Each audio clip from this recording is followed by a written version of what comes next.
Tulak. Yun. Yung pasayawin lang nila eh. Lalaglag na yan ah. Bigat yan. Para hindi ko pa babagsak yan ah. Mahirap na ano eh.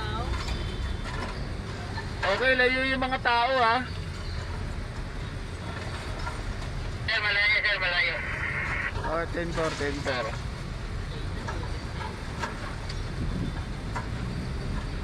Wala ba tayong tao sa 6th floor, yung mga nag-shoring doon? Parang tao doon sir, wala po. Okay, sige. Binaklaro ko lang, baka mayroon pang naiwan doon.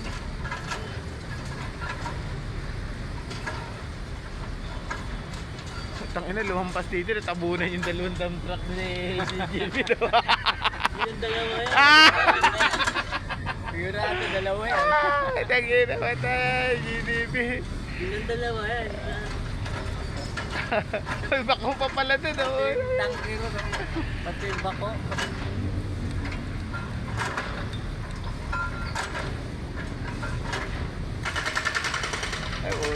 Ayun na, laglag na yan. Tulak na lang.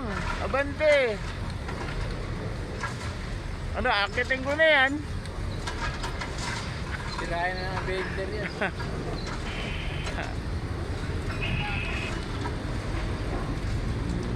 Boom! Isang bagsak lang yan eh. Ayun na! Lagay, wala magaling. Walang ano. Walang impact. Ang ina, boring to, Brad. Saan namin may impact eh. Yun ang inaantay nyo, yung lalagabag sa ano, sa flooring. No? Hinihintay nyo pala sir yung ano eh, yung may background eh no? Nasanay kasi ako eh. Parang tingin ko lang yung mga ganun no? Yung mga katulad ng lagnagan dito, no? Yun yung mga... Kita mo yung buong buo bumabagsak.